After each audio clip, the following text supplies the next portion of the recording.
Excuse me, Mr. Workshop. Mr. Swallow, how's that new Horus book coming along?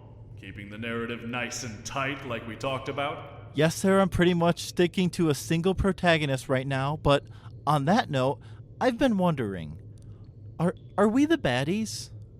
Whatever do you mean, James? Well, we set up good guys and bad guys pretty clearly in this series, and I guess I just have some questions about our, ideology. Ideology? Why, James, we have no such thing. We're a games company. We're just here to have fun. Follow whatever path you like, so long as it leads to game time with your friends. Well, that's all very nice, sir, but this is the Horus Heresy we're writing.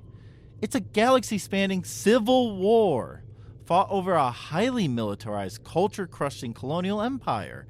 Even the good guys regularly commit genocide, and you directed me to depict at least some of them as genuinely heroic. Every story needs heroes. You told me Garo's first combat sequence should be an assault on a nursery, sir. A disgusting, filthy alien nursery? I guess, but I don't know. Haven't our OG fans always claimed that the reason Warhammer is allowed to depict so much fascism and totalitarianism is because it's all satire? What we're doing here definitely isn't satire. If it was, wouldn't we be identifying and criticizing the problems with fascism instead of just depicting it? Shouldn't Garo experience at least some guilt? There just seems to be so much blatant hypocrisy. You just don't get it, do you? I'm sorry? You're missing the big picture. Look. Let me help you out. Do you remember our business statement, James? We make the best fantasy miniatures in the world to engage and inspire our customers and to sell our products globally at a profit, and we intend to do this forever. Is that really our business statement? Every word. And if you need an ideology to adhere to, James, that's it. So, whatever engages our customers and makes us profit? Forever. Whatever is the most engaging to the broadest audience and will make us the most money. Forever. Forever. Okay. I think I get it now, sir. We use blatant hypocrisy in our characters to as a narrative mask so that our content can function as both fascist and anti-fascist apologia, depending on the reading. So we can sell to everyone. Exactly right. It's 2007, James. Who knows what political and economic horrors might be waiting just around the corner? We need to be prepared. The fascists might still make a big comeback. But, sir, catering to fascists, it doesn't feel right. Doubt not, my son. Have faith. For without faith, we are naught but The lost? and the damned.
Welcome back, listeners, to yet another episode of the Lost and the Damned podcast. Hi, I'm your host, Uncle, and here with me today, yet again, is our wonderful host, Faden Cross. Faden, why don't you say hi to our lovely listeners? Hello, I'm the Lost. I'm lost out here, though I'm feeling less lost than when we started. Yeah, I think I've damned us both enough at this point. We've got, this is book 4 now? That's a lot of book. Yeah, we've read a lot of this, and you've pretty thoroughly dipped your toes and I think the rest of yourself into Rogue Trader at this point. Yeah, I've been playing a lot of Rogue Trader, and then we got Battlefleet Gothic for the game club this month. That's right. How much have you played of that? None. Okay, well, you'll learn almost nothing really about the lore, but you'll get a sense of ship combat, kind of. We'll see how you guys feel, how you guys like that game. But today we're here to talk about a book. We're here to talk about ship combat. Yeah, kind of. Flight of the Eisenstein. There is some good ship combat in this one, actually, or at least the first tastes of decent ship combat. Should we get our initial overall thoughts out first and then proceed with our section 1 summary as per usual? Yeah, or should we just say general high level, maybe? Like even broader, like what is this book in 2 sentences sort of thing? Yeah, how about you give it your shot first? If a 2-sentence one, I don't know if I have ready. If I'm ready for myself, but you give it a 2-sentencer. This is the story of a Death Guard battle captain named Nathaniel Garrow and his journey to enlightenment in like... Okay. Ooh, man. Maybe I don't have one. Okay. So this is the story of Nathaniel Garrow, a battle captain of the Death Guard who learns to accept the faith of the God Emperor through a series of trial and tribulations. Yes, there you go. That is a high level, like, this is what this book is about. It's about a guy finding God. Book 4, and I think they finally found a formula that really does work, and that's focusing on a single story. Instead of trying to tell 6 at once, we've got one guy, and he finds God. My overall high-level take was... I don't even know if I want to... This isn't my summary of the book. This is just my overall take. This really is what I wanted to say. This is, I think, easily the best book of the 4 we've read. It's the most fun read. It's the most engaging. I think that tight focus on one character really helps. I don't know. Although we're not seeing as many perspectives, I think the single perspective or the more singular perspective actually gives us a better sense of the universe and how things work than any of the other books, because you can get into more specific details. So on like a concept level, or like on a, I guess, I don't know, the shape of the author's story level, I think this one works better than the others we've read so far. I also think this is, disappointingly for me, the clearest indication that the overall message of Warhammer really is a fascist one. Like, this isn't just a display of fascism. To me, this is an endorsement of some of its worst trends. If not fascism, then overt authoritarian military dictatorships. That's the thing I'm walking away from this book from, other than Nathaniel Garrow's story, which is actually pretty fun to read. It's a weird contradictory state that I feel like I'm in. Yeah, so I was reading through my notes. I was reading through my highlighted passages. The thing that actually stood out the most to me of this book, it feels like that the book understands that the Astartes are also kind of a horrific creation. I think for sure. Better than the other ones. And that's just something that really stood out to me while I was reading this book, was the comparison to Astartes to the Xenos, or the Astartes to the plague zombie monster things. So I absolutely agree that this story displays the similarities between these things the most. And I'm looking through my notes, and I also see that all over the place, like direct connections and what are to me obvious hypocrisies. And yet, I don't know that we get any kind of indication within the narrative that we're supposed to think of the Astartes as inherently fucked up, because we get to have, especially with the ending, which we'll get to when we get to, but I think the ending really sends home the message that no, it's not anything inherent with turning people into war machines that's bad. It's just sometimes people make bad decisions, and that's their fault. And you just have to be a better person, and God can help you do that. I think that's the message of this story. This is like, I feel like this story like isn't just fun to read, but probably hits really, really hard if you're a Christo-fascist. Yeah. Especially with the ending. Well, and also part of that is, here's the introduction of a new group of women. You know what's so great about them? They're quiet. They're silent, and they're specifically written as obviously female. That's a direct quote. Yeah. That they have like excellent armor, but it's shaped in a way that so that you can tell they're obviously female. That's how they're first described. That's the funniest way to write. They have breastplates. Yeah, it's really funny. I actually cracked up. I put in like parentheses, I laughed out loud. And they're silent. They don't get to speak. The only ones that get to speak are the teenagers who follow them around and train to be like them. Weird vibes going on with the Sisters of Silence, even though, you know, they are sick. I won't lie. They're cool. I love a battle nun. This is, I think, a lot of the warrior aspects of this story, the battle sequences. I think this is some of the coolest Warhammer stuff we see. We get like the grittiest, grim, dark battle sequences. I think it's less prosaic than the other books are trying to be, except for maybe Galaxy in Flames. That was also kind of just an action story, but this one's really, I don't know. This one hits harder than the first three for me. Well, this one also makes them more ridiculous too. At the same time, it leads in. I have a giant section of my notes that's just Warhammer Musu would rule, like a Warhammer Dynasty Warriors game. Yeah. I think we definitely get that single person taking on endless hordes because he's just the best vibes, which is definitely Warhammer. I think that's Warhammer at its most itself. So I would agree. The battle that matters that would work. The battles that matters is the one between the enemy commanders.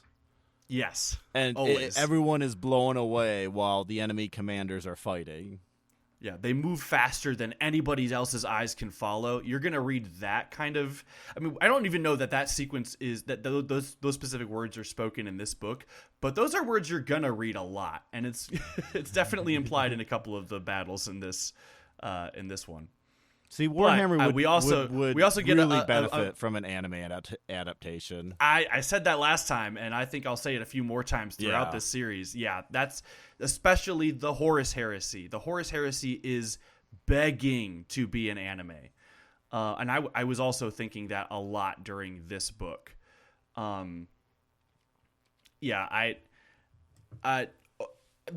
one's a lot of fun to read.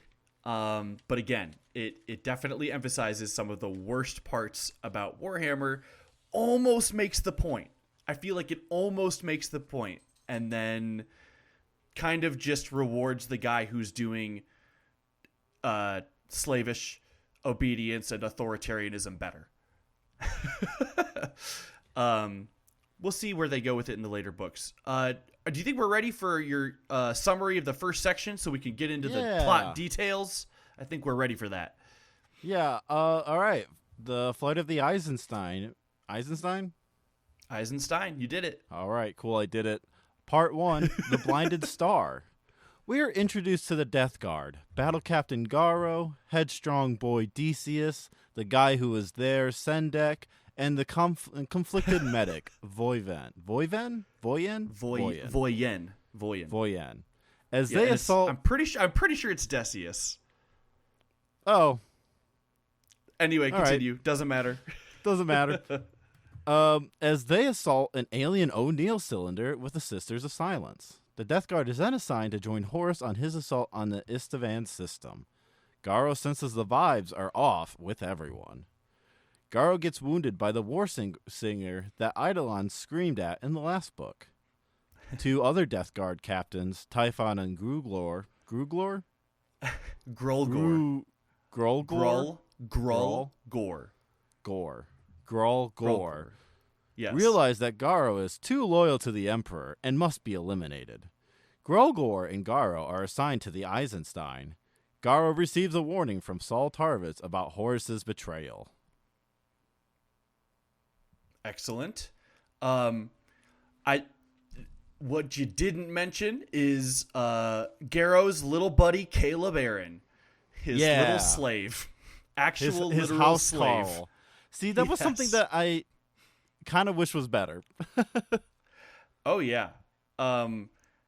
There's some description of Caleb early on that his life of slavery is like bred into him. His way of walking renders him hidden and unnoticeable. He has and his way of walking is bred into him. That's the way it's described. There's a lot of just like strange ways to describe a person who's literally a slave. But here's the thing: even someone with a slavish mindset can be a hero of the Imperium. Oh, exactly. No, arguably, he is the great catalyst for our character to become a hero. This is the little hero that sparks the great flame that will become one of the greatest heroes through his sacrifice. Yeah, they Caleb for Garo. Yeah. Caleb is the noble, devoted servant. And I don't know, it feels a little weird. He is also a tight follower of the Lectitio Divinitatis, the faith system that is illegally worshiping the Emperor.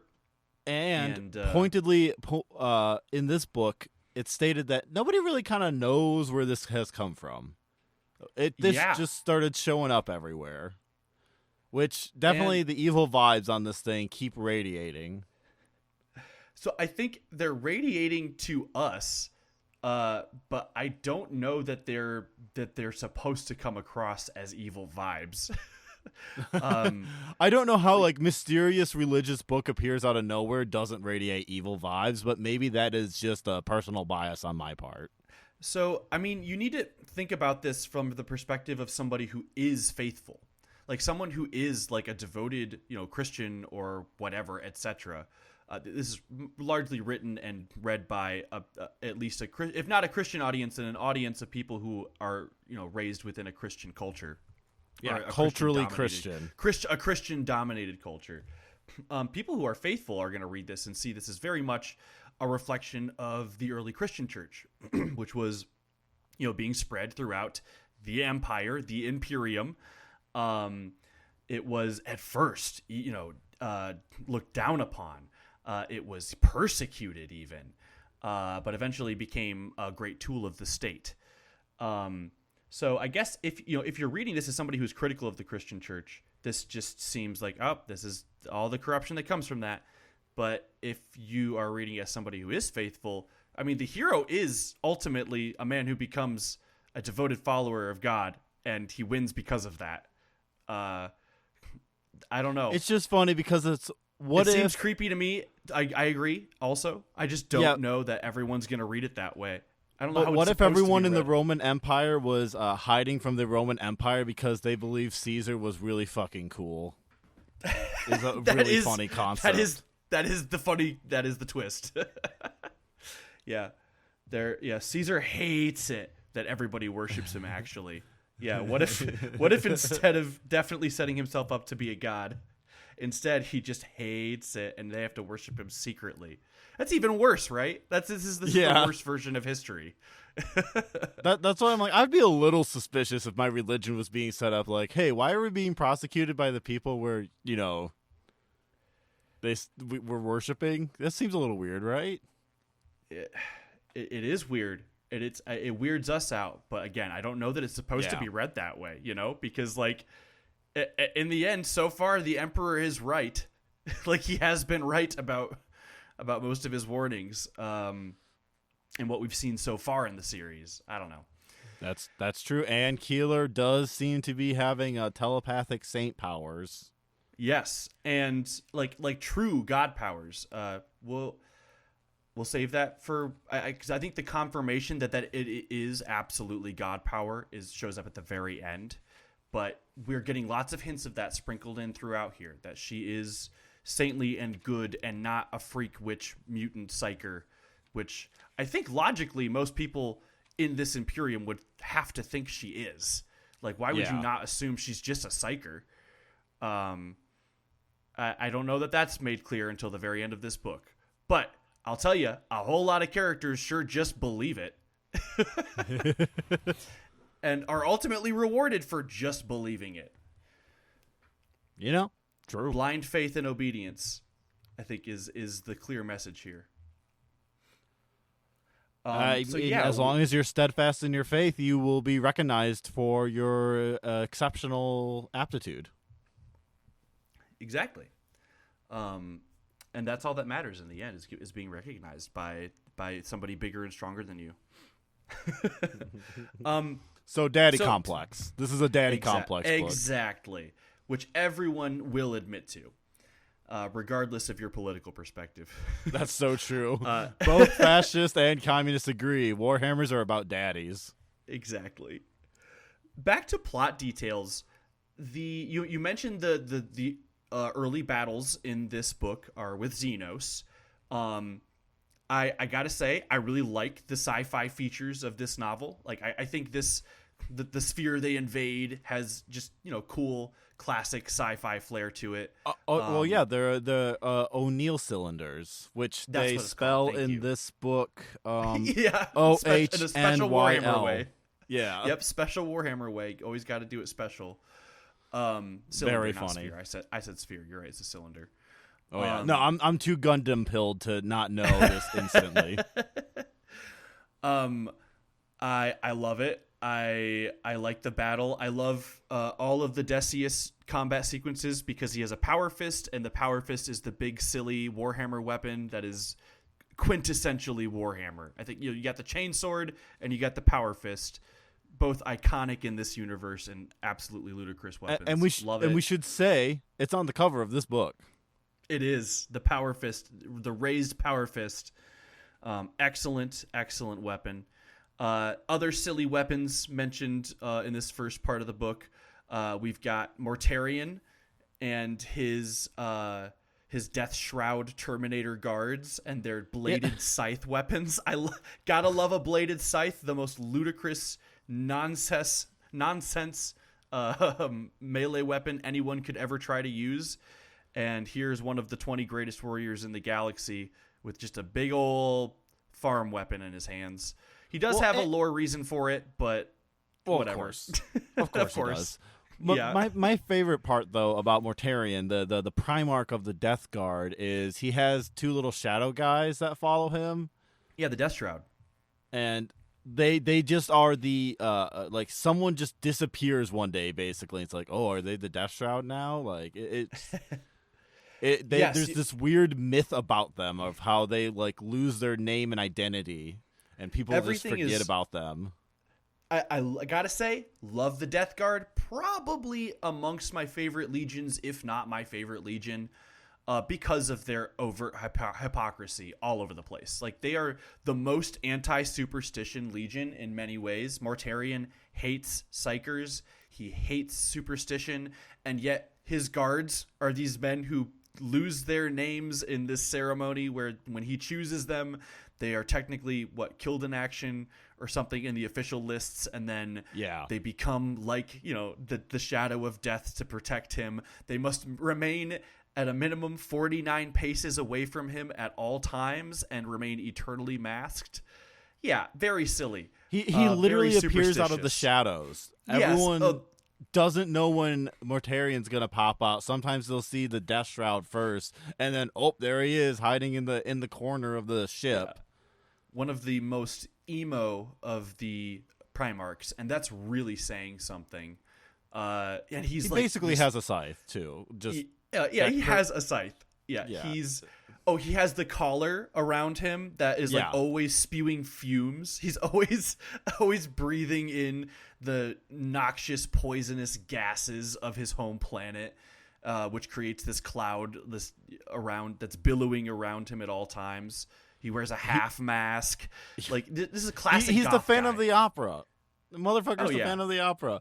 Yeah. Also, down to being weird about poisons. For his MVP of a battle, he chooses the best boy, and says, best "Here, boy. let's toast. Let's drink this cup of poison." Yeah, let's do shots. Not And even it does it's have just to a be big ass goblet.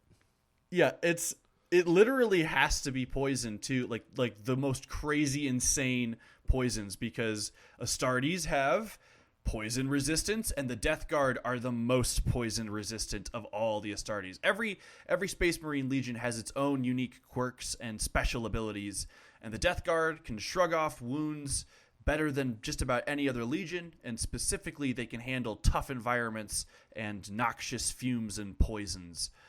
So that's why they were specifically chosen to fight these aliens that they're fighting. What are they even called? Jorgal? The Jorgal, yeah, thank you. They're chosen to fight them because the Jorgal breathe primarily chlorine gas. And even if your helmet gets knocked off, one of these Death Guard can handle it for a few minutes at least. So, yeah, another thing They're I like poison about this type novel, humans. They are poison type humans, exactly. You are really Pokemon pilled right now. I'm so Pokemon pilled. I can't get out of it. I'm so sorry. That's okay. I'm literally looking at a stuffed Dragonite that was given to me for my birthday. Just that sits on my recording desk now. Lovely. A nice little sprinkle of sugar on this nasty black coffee story. This really nasty, just goofy ass. Hey, do you guys want to gamble? I really like to gamble. Why are we gambling? Well, for the right to be right, obviously. Oh, which one of them says that? Is that Temeter, the guy with the rat tail? That's Pyre. PYR. yeah. Pry. We get a bunch of of sergeants and minor officers that are part so many minor dudes that die. Many minor dudes, and they die, and they each get a little introduction here in this early sequence, but ultimately, really only a couple of characters matter all that much in this story. You got to focus on Garrow, Grolgor, his rival. We've got Voyen, who is. Are we suspicious of his lodginess in this part of the book? I think that is in this part of the book. Yeah, Caleb notices the lodge badge being passed around, and Garo has to put on his dad voice, specifically uses the "you're in trouble" voice to Voyen. Another reason to know that Garrow's a good guy. He hates Greek life as much as Loken did. They hate the lodges. They hate fraternities. And quite frankly, they're right to do so. Yeah, they're That's right. the morally and good. right thing. Yes, absolutely. We're living proof of the corruption and evil that comes from such organizations. Damned forever. To be frank, I won't lie. I do think actually fraternities should be all disbanded from universities. I think they're really bad. I am completely on the same page as you, and I always have been. We would have found other ways to meet each other, I'm sure. Destiny would have had it that way. And you know what? If we had to sacrifice this to get rid of them forever, I think we both agree that'd be for the greater good of mankind. They'd be for the greater good. We'd make the decision. We know what's for the greater good. We're ready to sacrifice. We'd make the noble sacrifice. Exactly. I know what the God Emperor needs of me. We get Grolgor. I love the name. Love the guy. Craggy, mean. He's just an asshole. He's very much like a shifty Eidolon or an Eidolon or an Erebus type. Well, Abaddon, right? He's Turbo Abaddon. As I was gonna say, but as brutal as Abaddon. He's shifty and shitty, but he is brutal. Well, the Erebus type is actually Typhon. Oh no, you're totally right. Erebus and Typhon Erebus are in many ways on the exact same level in terms of importance to the narrative and in terms of their function within the narrative. Well, Typhon even goes, it's actually me and Erebus. The Primarchs actually just started listening to us. We know what's actually this is all about, and they're just learning for us. We're the smart ones. They're kind of the dumb ones. They don't really get it. He does straight up say that in part 2, I think. Yeah. Love that. Yeah, Typhon is great character. One of my favorite of the Death Guard, and like I said, the Death Guard are arguably my favorite Legion. His place in the later narrative is really cool. He's awesome guy. I don't want to give away any spoilers for you, but not a great guy, awful guy, horrible monster. Great Warhammer character. Well, they also kind of feel like almost the bargain bin versions of the Sons of Horus. In what way? Well, just that everyone kind of has a mirror where Decius is kind of the Aximand. I want to say Decius. What is it? I'm pretty sure it's Decius or Decius. Decius is kind of the Aximand. Obviously, Garo and Loken. Torgadon is Temeter because Temeter even makes a fucking Torgadon joke. Yes, I wrote the exact same note. Temeter is Torgadon. Speak for yourself. I am extremely popular. And he's got a rat tail too. Great detail. Christ. Love it. Absolutely love it. Bargain bin, I don't know. I like these guys better than the Sons of Horus. Instead of like the gangster vibes, these guys are just like tough as nails trench fighters, They don't give a fuck. They don't paint themselves in honors, is the Death Guard thing, right?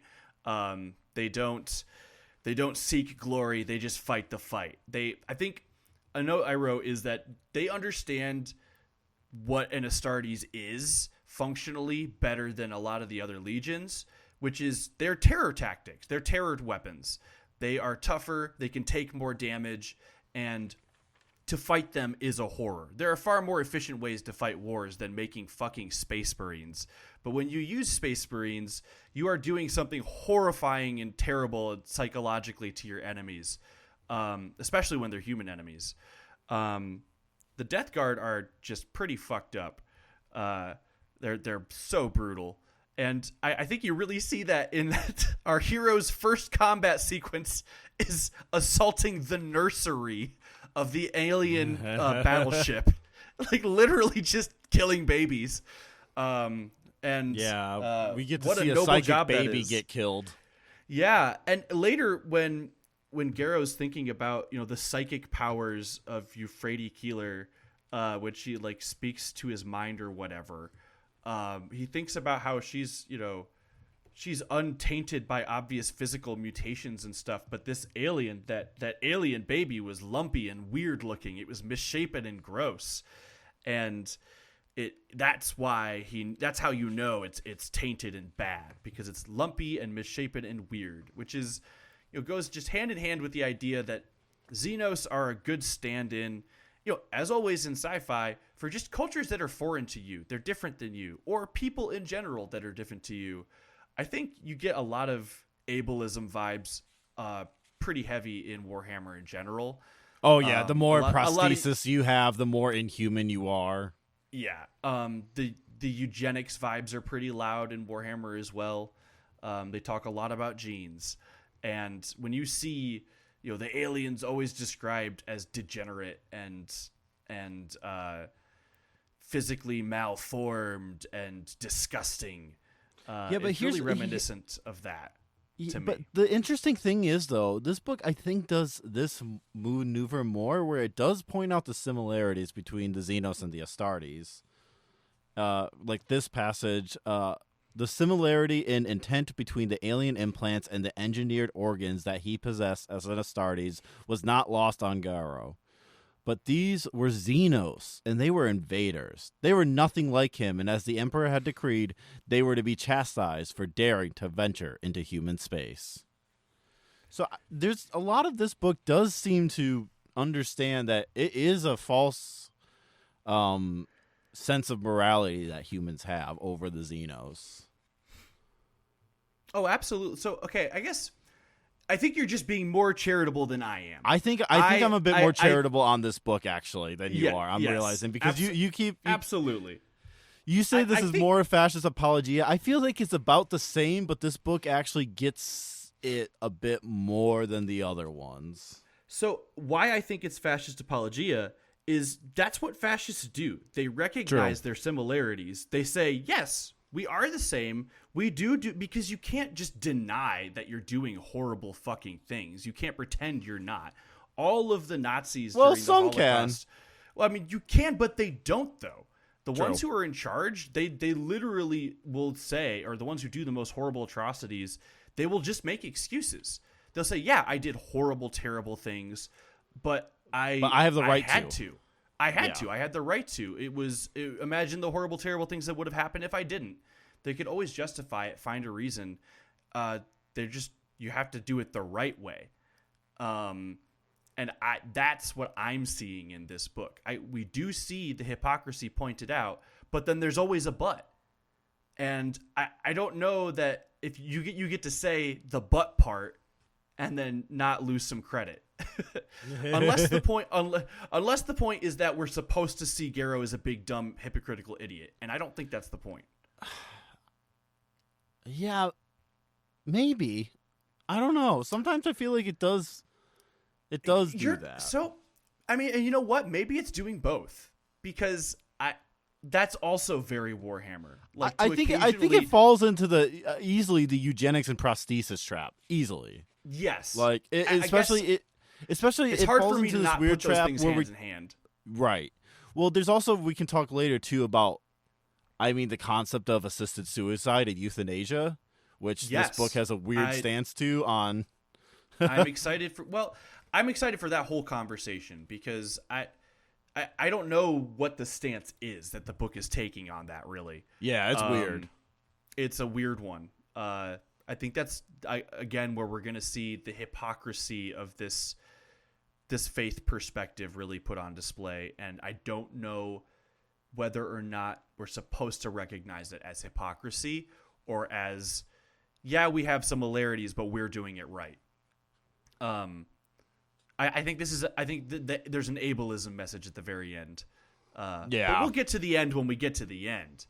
Are there other things we need to mention still? Because we haven't talked much about Saul Tarvitz, from the earlier books, our Emperor's Children friend. Yep. They get to meet back up. We get to see that conversation we missed in Galaxy in Flames, I believe. Yes, because there's a little crossover in the narratives here, especially in Istvan. We saw in Galaxy in Flames the assault on the War Singer on the moon of Istvan Extremis. I believe that's where we are.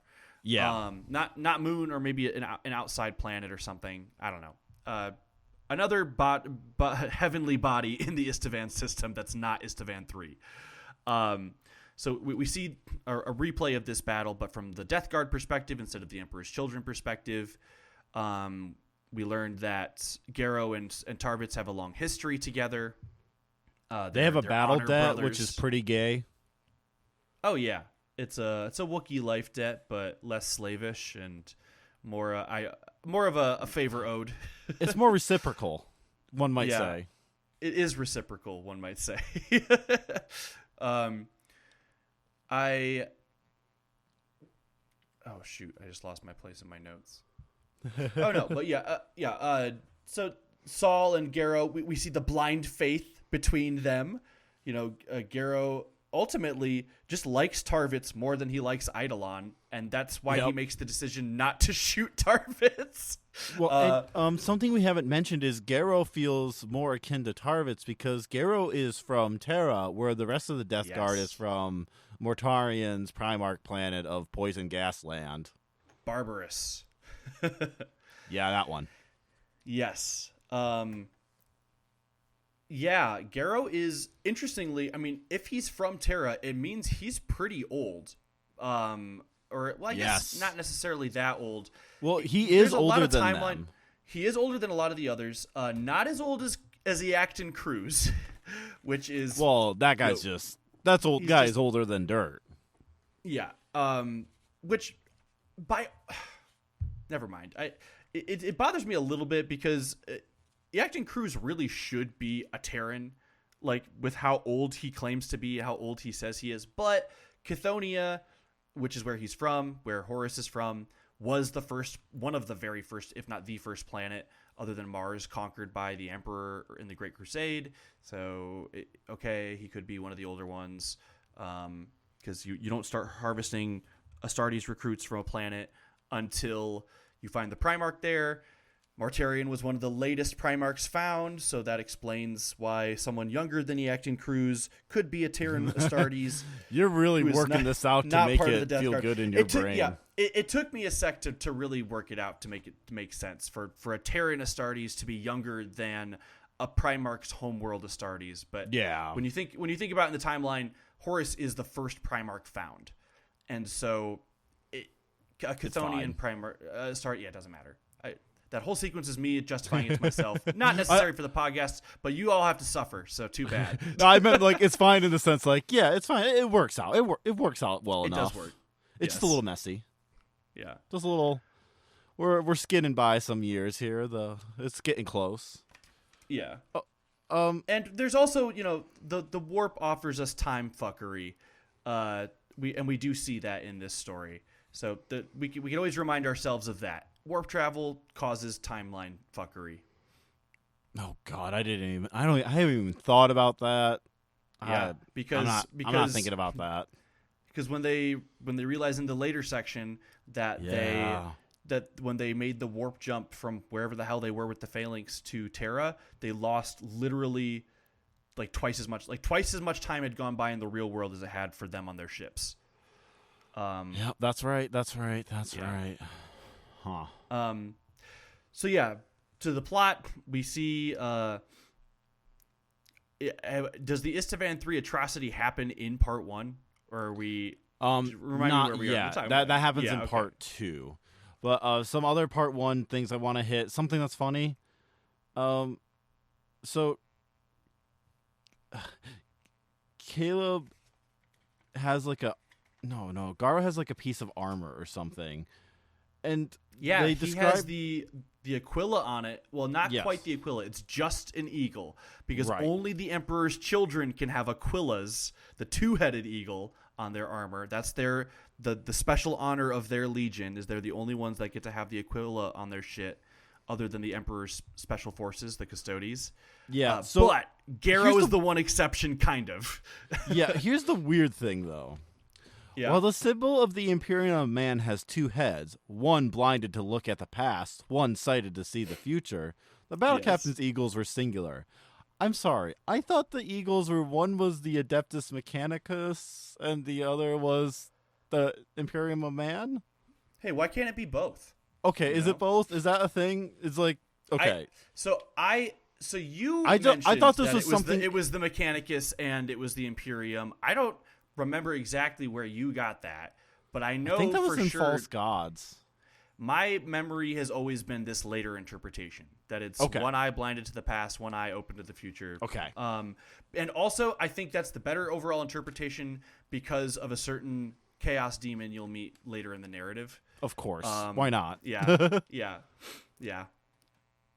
There's a certain two-headed eagle-like thing with an eye pointed to the past and one eye pointed to the future. Yeah. I also have another passage highlighted about Garo's opinions on the lodges. Please. Well, and I think this is specifically, he's telling this to Mortarion. Okay. Like, Mortarion says, I can no more command the workings of the lodges than I can motion the stars. No, Captain, I do not only ask you, I only ask why, illuminate me. So this is like basically him, like, why are you being weird about the lodges? Garo says, we are Astartes, sir, set on our path by the master of mankind, tasked to regather the lost fragments of humanity to the fold of the Imperium, to illuminate the lost, castigate the fallen and the invader. We can only do so if we have truth on our side. If we do it in the open, under the harsh light of the universe, then I have no doubt that we will eventually expunge the fallacies of gods and deities. But we cannot bring the secular truth to bear if any of it is hidden, even the smallest part. Only the Emperor can show the way forward. He took a shuddering breath, intently aware of the Primarch's unblinking stare upon him. These lodges, though they have their worth, are predicated on the act of concealment, and I will have no part of that. I love how if you're a good guy in this, you're like, secrets are no fun. Yeah. Secrets hurt someone. Yes. This very classic, traditional Christian nationalist message. No lies. So, I mean, obviously the solution is we just get the most inquisitive people for sort of an organization of a very, very inquisitive types. Yeah. Absolutely. Well, we get the Warsinger fight now again. Now we're getting way ahead of ourselves, though. I know, yes, sorry. Yeah. Bring it back to part 1, so we kind of go back to the Istvan system, and we get the other perspective of the Warsinger fight where, you know, when we saw Saul Tarvitz in the... was that Emperor's Children? Is that... Not Emperor's Children. Was that... yeah, that was Galaxy in Flames, right? Yeah. Yep. So we see this perspective from the last book where we watch Garo kind of get his ass kicked by a hammer of hymnals. Yes. I think the sound is better in this, but punched. Right. I think the sound is better in this, but only because they made it more like Green Lantern power. Yeah, kind of. It's kind of stupider in a way that where I don't go, well, why didn't they just do the cool things you were saying in the last episodes of this podcast? I'm more just thinking, well, yeah, they're now just making big hammers out of music, I guess. Sure. Yeah, I mean, it's more explainawayable in my mind that it's just concussive blasts, you know, punches of sound, vibrating air. Yeah. Garo gets real fucked up and has like a I have all my damage I'm right about to die, but I'm still gonna keep fighting. The screen's red with blood. Yeah, he's I like his limping blood, bleeding out. Gotta keep shooting while the other guy holds me up kind of fight. Classic, you know, man dying, bleeding out on his back fantasy moment. Well, and then he goes into a weird void space. Yes. Almost starts thinking about God, kind of almost. Well, because he says someone's like putting the thoughts in his head almost. Yeah. Mm-hmm. He kind of describes it that way. And so we have to talk about the person who first attended to him. So Garo is injured and he needs a medic. He needs a apothecary. Is that what they're called? Yes. Apothecary. Yep. Needs an apothecary. So Voyan's trying to hustle over there. Caleb's trying to help out. No, Caleb helps out after he comes back because he can't be in battle. Yeah. Right. No, because we didn't mention Caleb is a failed Astartes. A failed Astartes. He wasn't tough enough. I do like that moment because Grolgor basically, you know, asks Caleb in the scene where we find out Caleb's a failed Astartes. Grolgor is really ridiculing him for this. Grolgor hates all mortals, of course, because he's one of the traitor Astartes. He's a bad guy, so he needs to hate anybody that's not an Astartes. For some reason, Grolgor, even though the books objectively hate non-Astartes in the series. Absolutely. And it would be so much better if the Astartes were like, that were rebelling against the Emperor were like, hey, we're rebelling against this totalitarian dictator monster who's, you know, had this army of bureaucrats telling us what to do when we're the ones doing all the work. Why wouldn't they just use that message with all of their followers too? Be like, hey, aren't you guys sick of being treated and abused? So you're being treated so badly. Well, you're doing all the work, and some bureaucrats on a faraway planet you'll never see are telling us what to do and what battles to fight. Isn't that fucked up? Like, wouldn't it be cool if the traitors were doing that instead of whatever the fuck it is they're doing? But anyway, instead of Horus going hee hee ho ho ha ha. Yeah. Yes, it's fun to be bad. Yeah.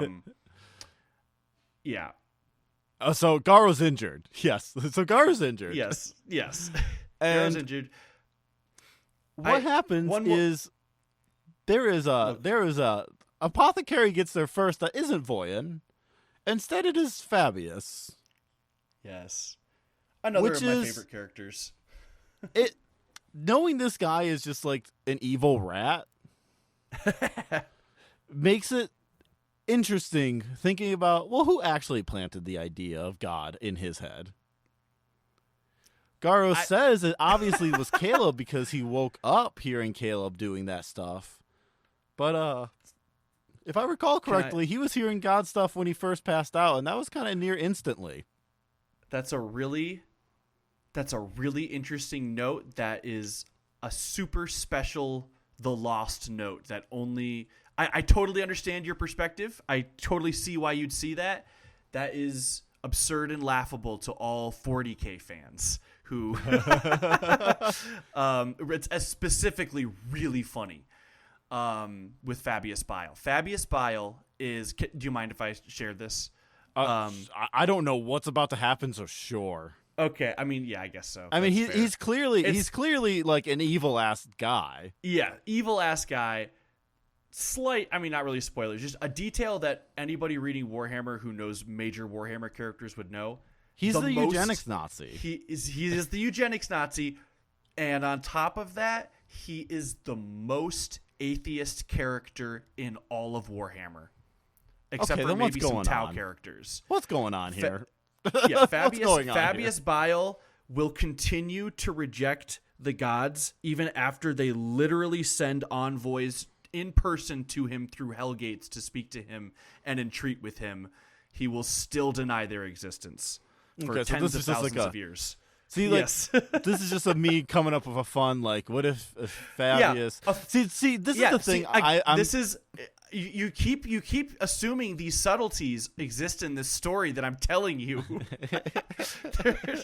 You're thinking too much. I'm imagining a better story is what's happening. You're imagining a better story than we're actually reading. Yes, I'm imagining a story with payoff. That's soon to be things squandered. that can call back. Things exactly. I'm imagining a story that likes to set things up so they can be knocked down later. Yes.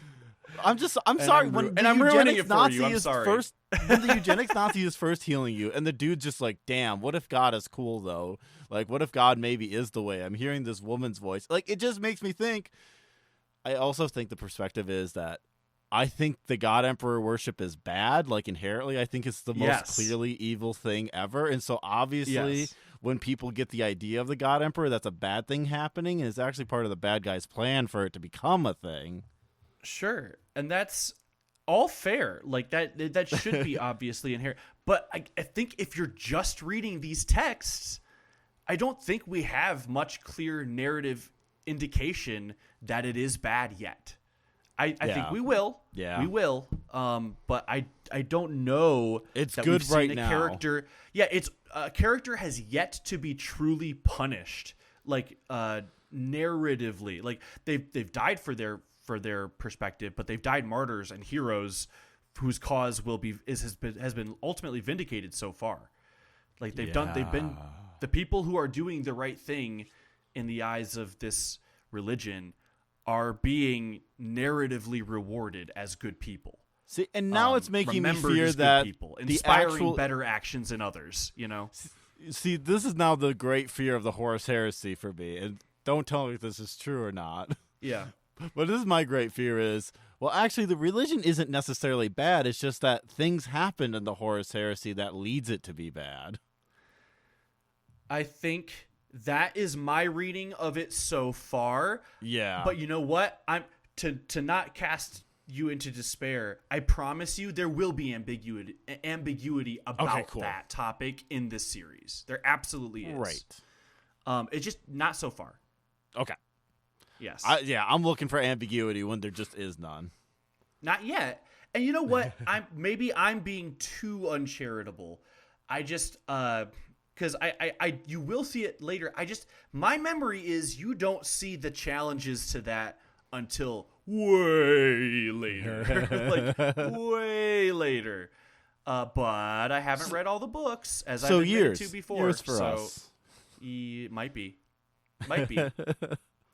We'll see. One last point I want to make before we move on to part 2, and maybe there's a couple other things to talk about. But I do really like this book for, I think, doing the best job explaining what an Astartes is. And you kind of touched on that when you're talking about the sequence that compares the Astartes to the Jorgal warriors and their modifications. The Astartes, specifically, which I got to add, I don't know if you said this, but the Astartes are freaks. I mean, the Jorgal are freaks because they intentionally mutilate themselves with prosthetics and stuff. The Astartes are good because they only use them when they have to. You only the Death Guard only replace their limbs when they need to. Right. The Jorgal do it on purpose all over the place and seemingly willy-nilly. Right, seeking to improve all oneself. All their limbs. Yeah, seeking to improve oneself via technology is inherently evil, whereas using technology to replace what is lost is considered a neutral thing. Yes. Unless, I guess you make a claw glove or something. I don't know. Sure. But to head off any complaining fans who are listening right now and going, yeah, but yes, the Iron Hands do exist. They do modify themselves. And yes, the Iron Hands exist. Different from the Imperial Fists, the Iron and different from the Iron Warriors. No, you can't have an Imperial Fist, an Iron Hands, and an Iron Warriors. Yes, you can. No. You want to know the Primarch name for the Iron Hands? Let me guess. Is it hedge fund manager Lehman Russ? Oh no! Even better, we get Ferrus Manus, which, if you know your Latin. Oh, I love Iron Hand. Yep. The Iron Hand Primarch of the Iron Hands. Anyway. Man. He named him after himself. His legion will modify themselves willy-nilly like the Jorgal do, but he doesn't like that. So, that's a whole other can of worms. But anyway, what I was really getting to was that the Astartes in this book are described, I think, the most thoroughly as as you pointed out, as the horrors that they are. But I think most readers are going to read this and think as the cool mutants, like special superheroes that they are. In that we get specific descriptions of the functions of their additional organs that they get. So like the black carapace, we get the description of the, what are the other ones called? The Susan membrane that forms around their bodies when they need to go into stasis. We get the neuroglottis and the preamnor, which is their super smell and taste and their super stomach, respectively. We get like descriptions of all of their different Astartes organs throughout this book. The progenoid glands are specifically named as they're being collected by apothecaries during battle. I don't know. That's a good detail that we haven't really gotten in the first 3 books. Those exposition-heavy books that are going through the whole, describing all this basic stuff in the universe. This is the first book where we really get in-depth details on what an Astartes is. And I appreciate that. It's a guy with extra guts and stuff. Lots of evil extra big guts. Turtle man. Yeah, with fused rib cages. That's one of the silliest features. This is their fused rib cages. Oh God! Any more details we need to get into before we move on to the part 2? Yes, Horus's throne room was designed by Peter, the architect from the first book. Yeah, Peter Numbness or Numbnuts or whatever the fuck his name something is. Like that. Yeah, Peter Tumnus. Peter Tumnus. He's just a fawn now. Oh, wait, am I in my wrong notes? Egon that was moments. from the last book. There Sorry, I was Egon in my wrong moments. I was on my last book notes. I was like, wait a second, did that happen in this book? No, but that does remind me of another moment in the throne room. Just a line I really like is that a description of Angron, and he has his face he has a clenched fist of a face, and his body is an orchard of scars. I just love those descriptions. A clenched fist of a face and an orchard of scars. Wonderful. Hell yeah, brother. Hell yeah. I really I do like the way James Swallow describes shit. Like the ships that are slow daggers in the hand of a patient killer, or The Sisters of Silent ships being described as ocean predators lurking in the dark. I don't know. It's just really good ship descriptions. Animisms and personifications here and there. He does really well. Really efficient, interesting, figurative language. I love that Gruglor. Yeah. I love you, Faden. Grulgor. Grulgor. Oh my god. I love that they're it's a good Death Guard name because you feel like you're gagging on spittle, you know? Like, oh my god. One of my favorite 40K books, The Lords of Silence, everybody's name is fucking like something that makes you want to hawk a loogie. It's just Philemon and what's his name? Splurt. Not Splurt. Slurt. Slurt. Slurt. I think. Slurt. I mean, Slurt's also so good, but this is the Astartes Splurt is really funny to me. Yeah. Fucking guys, watch out! It's Splurt, Chaos Marine or some bullshit. Sliver Gristle. That's another one. Sliver Oh my Gristle. god. I love that. It's so All right, good. so give me the pronunciation of asshole Abaddon. Grulgor. Grulgor and Garo are assigned as co-captains to the Eisenstein, and it's just really funny to me. Like, it's so awkward. Mortarion, what are you doing? You have to share responsibility. Yeah, he doesn't even tell them how to share. He just says you have to. You have to. Well, and also Mortarion's like, I really like Garo. Garo's kind of cute. I hope we don't have to kill him when we go all evil, anti-emperor mode. And everyone around Mortarion's like, no, we're gonna have to kill him, bro. He loves the emperor. He is on his knees for the emperor. Yeah.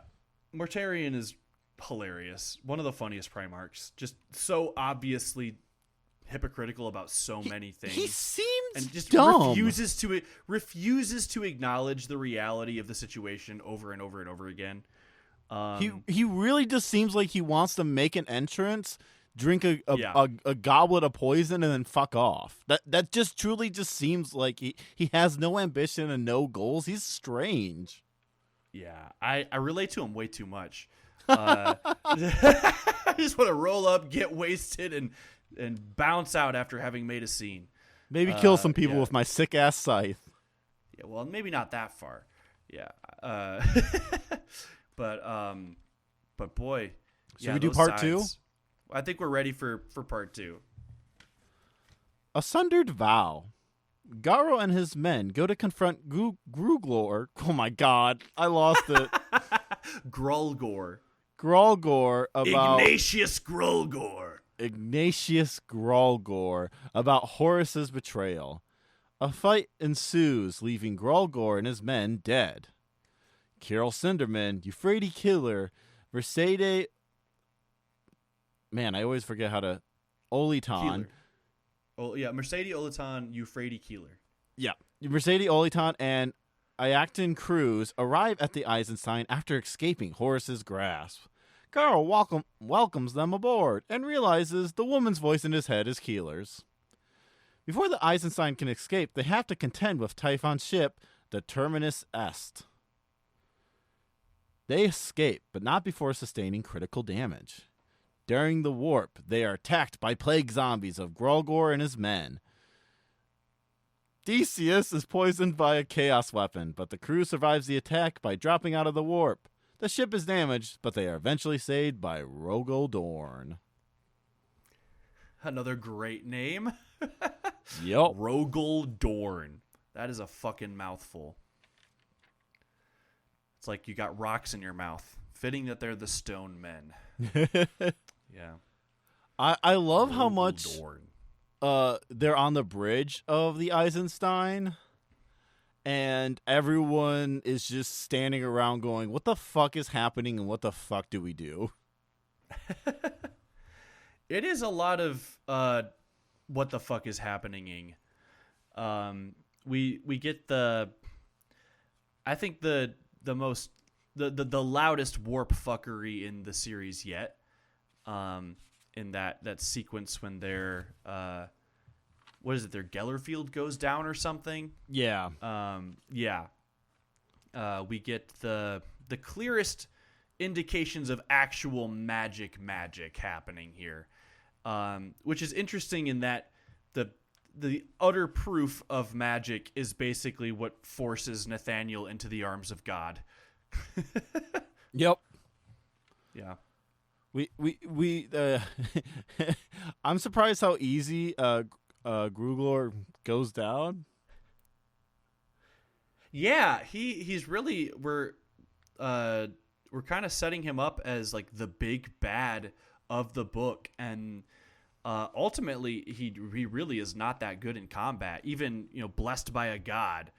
Well, the interesting thing is, I thought it was interesting how he went down the first time so quickly, and just so he can come back to also be put down again. Very funny.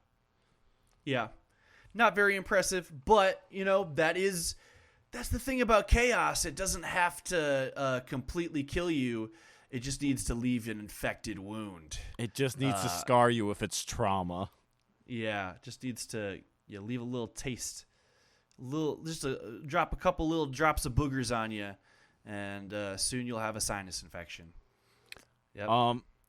So another check in the category of I think they kind of do understand Astartes is this passage that Garo has about his brothers and stuff. The awful realization of it was not that his kinsmen were ready to shake off the Emperor's commands and embrace treachery, but that most of them were merely weapons. And this is because he realizes that most of these people here are just following orders. They're not thinking about the grander imperium of it all. They're just listening to the guy who they like. That's a really good point. I also marked down that passage. It's my specific takeaway there is that the Great Crusade was always doomed. I personally definitely think the Emperor is just a big fucking idiot. Again, I'm going to bring it back to the point that it's a failure of education. If these people were being trained not just to be great, powerful, bloodthirsty warriors, but also, inquisitive people who are skeptical and critical thinkers and can question and think deeply about the big question. If they had good answers and good reasons to the problems they're facing, or had the ability to take these things on and question and challenge their reality a little bit, maybe they wouldn't just utterly collapse in the face of new horrors the way they are. These things that are supposed to know no fear just lose their absolute shit the moment they discover that things aren't the way they're told they were. Well, thankfully, it sounds like they're going to start having people who are just asking questions soon. Well, it seems that way, doesn't it? It seems that way. Yeah, we'll find out. I don't love that. Again, just it's ultimately Garo is just. I mean, yeah, he's pointing out that they're just unthinking machines, but ultimately he's. But not him. He's the good one.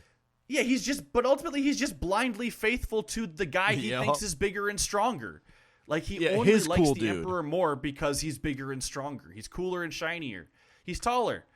Hierarchy strikes again. While he's reflecting and thinking about this, ultimately he himself is exactly the same as the rest of them, and again he succeeds and gets exactly he is vindicated in this story, at least in this story. Yeah.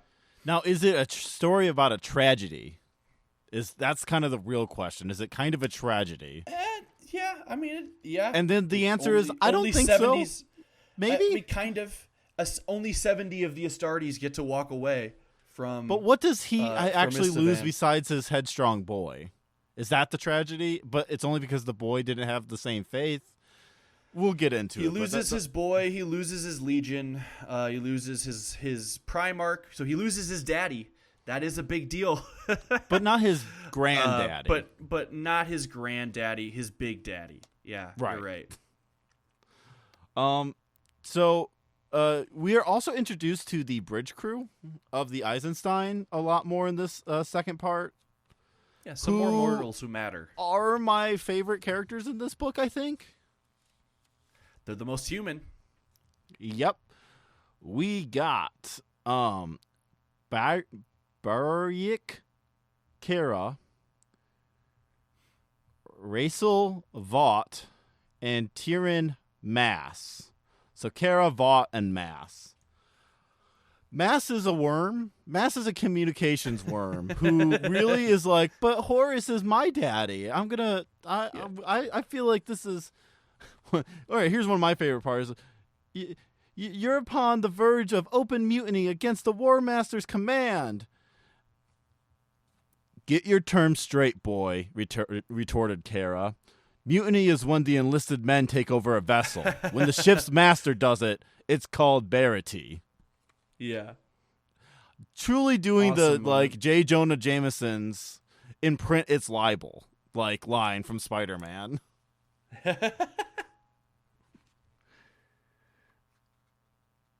I also enjoy the bridge crew. I do appreciate that Garrow reflects that he's feeling closer to mortals than he's ever felt before in this sequence. Yep. And I do think that makes him genuinely a good person or a better person. That he's thinking less and less of non-modified humans as lesser humans. He's coming to recognize them as people, which is not something Astartes are used to doing. No. Yeah. There's even an earlier thought where Garrow's thinking about, man, I'm kind of looking at all these women and they're really different, but they all seem similar. Do normal men look at us the same way? And I'm like, okay, yeah, a lot's going on here gender-wise, guy, but yes. Yeah. But good thoughts. You got to start somewhere, buddy. Also, another random point. This was earlier in part 1. This is a thought I've been having. Do Astartes shower or do they just wipe off sweat with a towel? Oh, they definitely have to shower because they are stinky. But, it's mentioned in several books that Astartes smell really, really bad. They don't shower enough. No mortal ever thinks they shower or clean themselves enough. But they do occasionally bathe, yes. Now I'm thinking about, well, you know who bathes Garo is his houseboy. Yeah, he does. Garo just sits in a tub with Caleb because, scrubbing his back and shit. Yeah, because there are other Space Marine legions that have attendants and mortal followers and helots and stuff. And boys. I think they're called boys. Absolutely. Yeah, boys. And they absolutely are bath boys. So yeah. Caleb is 100% wearing a hat that says I'm a good boy. Yeah. Absolutely. He unfortunately dies in the conflict with Grugor. Oh my god. Grulgor. I'm never going to say it right. Get it right. No, you're not. But yes, he does. He dies. He gets sicky. There's this kind of great scene where when an Astartes dies, their stuff is all packed up and like reverently taken care of, and Caleb's stuff is just basically in the equivalent of a plastic bag. It sounds like it's like a sack. Yeah. Yeah. Like, here, I guess this is his stuff. Yeah. And it's kind of good how it affects Garo, where he said about this. He thinks, damn, Caleb should have the same honors as a Death Guard. But then he has the thought, that's too much. Maybe I can honor him a different way, and finds the pages of the Lectitio Divinitatis. Yeah, he Did I does. say that right? He does. Yes, you did. Oh, the wow. Lectitio Divinitatis. He does his little friend of one of the nicest compliments you can do for someone, and reads his favorite book. Oh, that's so true. Yeah. And you know what? That book does have an impact on him. I'm not reading your favorite book, but I am reading Warhammer for you. Is this a nice compliment? Yeah, to you? it is. It really is. I'm gaining a lot from this. Me this has been too. a lot of fun. I truly, I have never thought I'd be a Warhammer person, but I'm just a Warhammer person now. You can see the potential in it, right? Like I think that's what has me hooked is there's so much potential and also just fun, squishy silliness.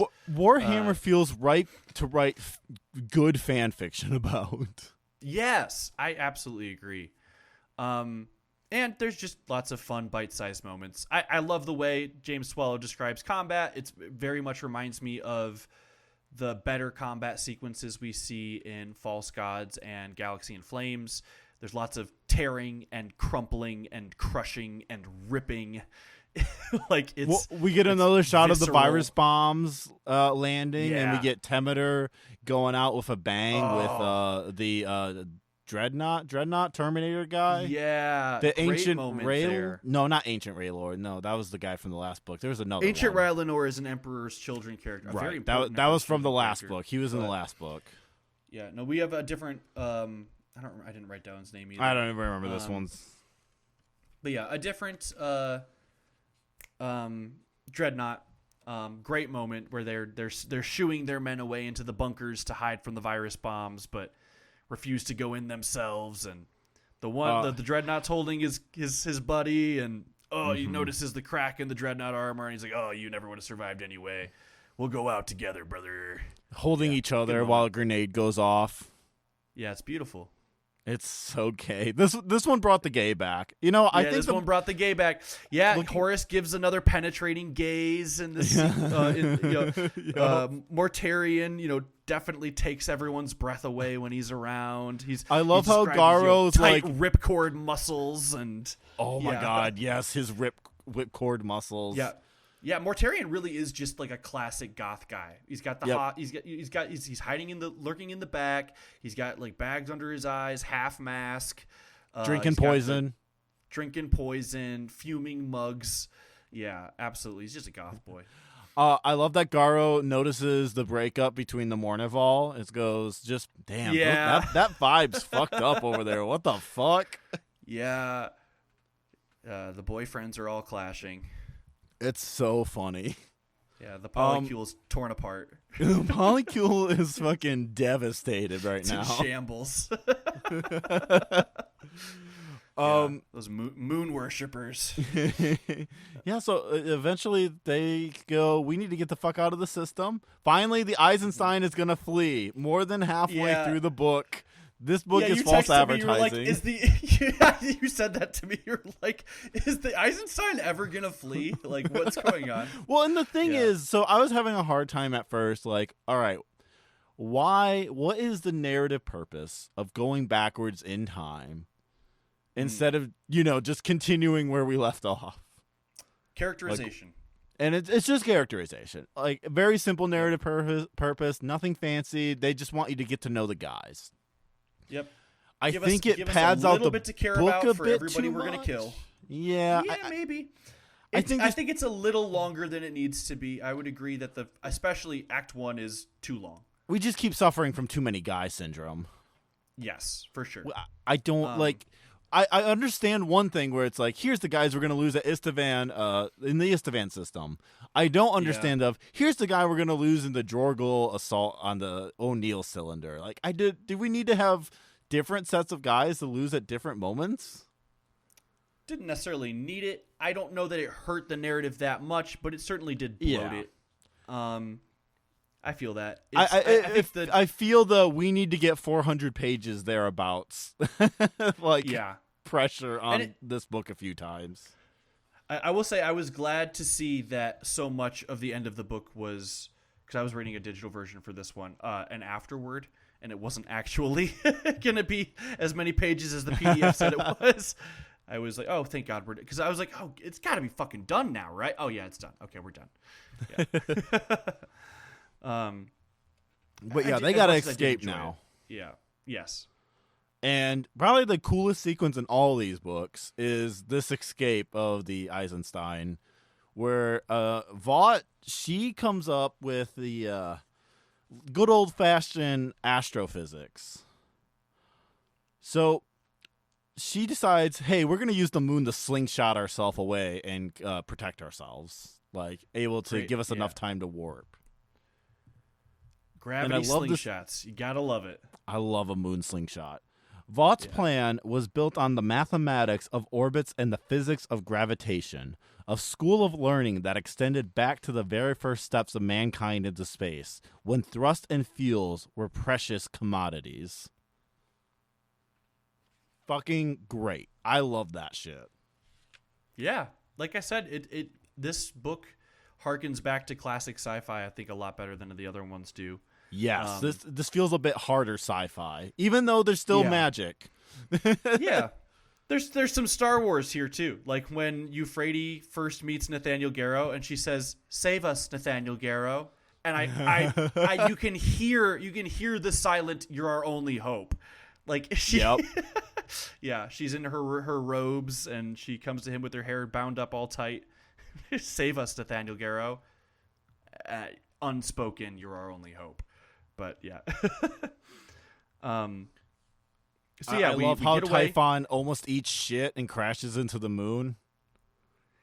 Yeah, his dogged determination to take him down, as the claws of his lances rake the ship, the Eisenstein. I love the descriptions of these beastly, kilometers-long warships. It's just good. It's just good. I love the way the laser lances cut into the ship. I love how they are doing the Star Trek. Damn, seal off the decks. Yes, the explosive decompressions, all good stuff.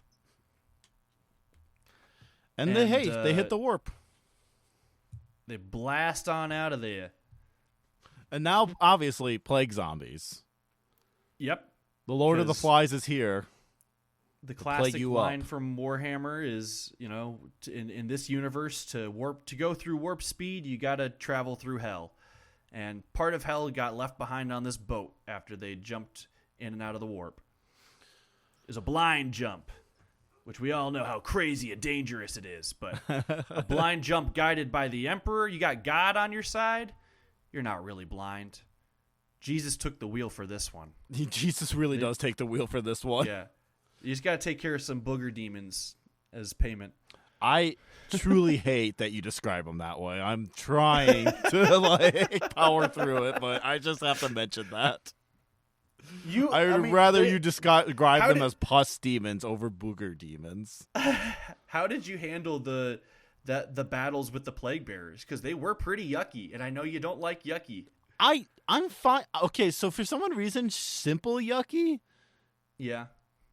is more gross to me than complex yucky.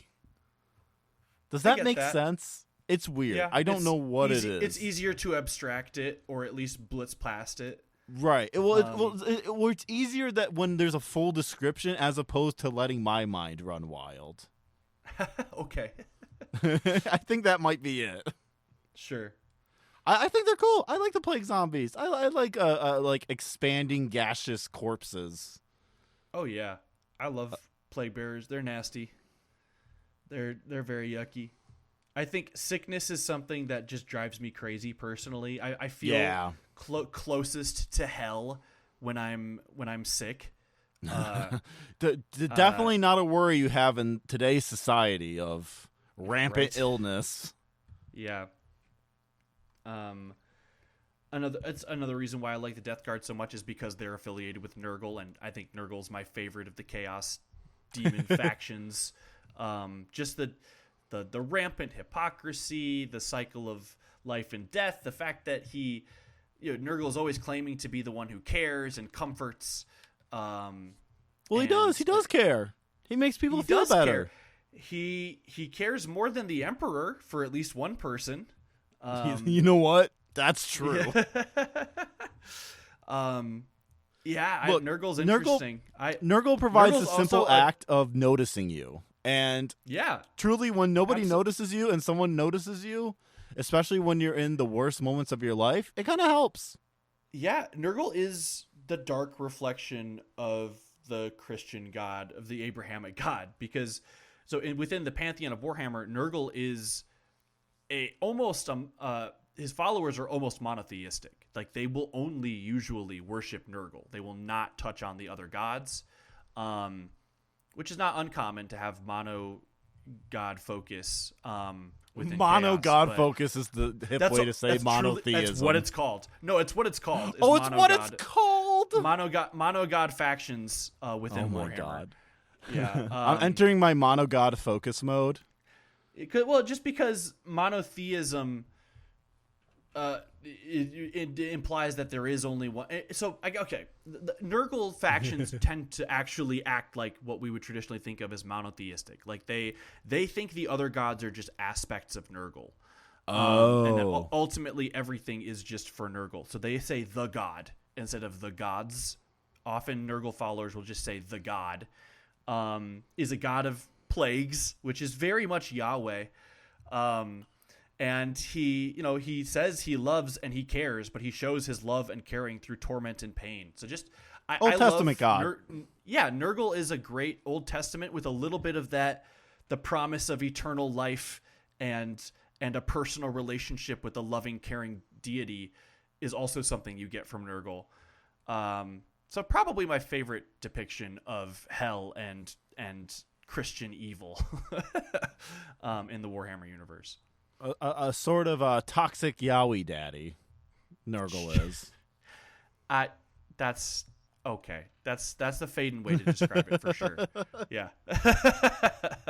Promises a daddy that promises to love you, but actually is very distant once you commit yourself to him. Well, in some of the lore, he's the most present. Like this is so the he's god actually that good. will. So you know what? Yeah, this so is the far, god that will just talk to you.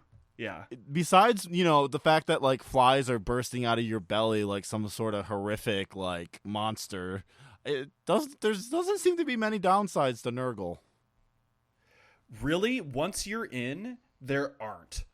Like once you've got the mark, you stop feeling the pain or noticing the pain of the diseases, and it's just like, I've got flies jumping out of my belly. Or, I just bit through my tongue and it's bleeding pus. It tastes metallic. I noticed that. But you don't really dislike it anymore. That's what happens when you become a Nurgle follower.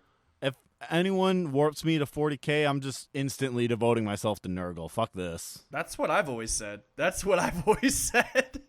Just join the Stinky Brotherhood where people at least pretend they like each other. Yeah. I you know what? That's frat energy. That really is. Certainly our frat. Are we ready for part 3? I mean, so should we talk Final about thoughts on part 2? Rogel Dorn's big ass wandering space station? Oh, the phalanx. I do love the phalanx. Yeah, so after jumping the Eisenstein in a blind jump, they realize that their warp drives are fucked. There's nothing. Well, and the zombies are caused by the warp. Yes, that was very clearly proven. But their warp drives are fucked, so they can't jump anymore. But they can, and they're stranded and surrounded by warp storms. Who knows if anybody will ever find them in the middle of nowhere? And they do an emergency drop that also kills their navigator. Oh yeah, so that even if. That's right. That's why they couldn't jump. Because the navigator's dead. Yeah, the navigator's it's not that dead. their warp drives are fucked. Yeah, the navigator's dead. Because they detonate the warp drives to get the attention of anybody who will look. Yeah. They detonate the warp core, you mean? Warp core, thank you. Which is that's a Star Trek term. Yeah. I think they say warp drive in this. I'm just like, they're just detonating the warp core. Sure. And they emergency drop out of warp space. Yep. And we learned that Rogel Dorn and basically his entire legion lost at sea. Have been lost at sea since the Ulanor campaign, which is where Horus was named the War Master. So they have been literally lost at sea since the Emperor left the Great Crusade and went back home to Terra. Hundreds of years. Well, maybe not hundreds, but decades. Like I thought it was hundreds. I thought it was like 200 years. I don't think it's hundreds. Okay. No. Okay. This is at most a few years. Okay. Because, okay. So I thought it was way longer. The first Horus Rising is only like a few months to a couple years after the Ulanor campaign. Like Horus has just been made the War Master. Okay, so this makes less sense than timelines on Horus. I think Horus has turned evil too early. I think that's still my critical. Absolutely. Critical issue with this series is that book 2 he was evil. Yeah, that he way too early. We don't get nearly enough And even with him turning this early, you'd think we'd start getting at least a few flashbacks here and there to seeing when he wasn't like that. So we'd have more reason to fucking care or believe it. But you don't get that, really. He's just always... That's why I think my first line was, I think he's just always been like this. Yeah. But I wish we saw him more always having that. You know what I mean? Yeah. I mean, the only indication you really get in this book is that Rogel Dorn can't fucking believe it. Like, won't believe it when he's told we'll kill it's a you lie. Almost. If you we'll him. Punch you so hard he'll dislocate your jaw, and knock you down and out.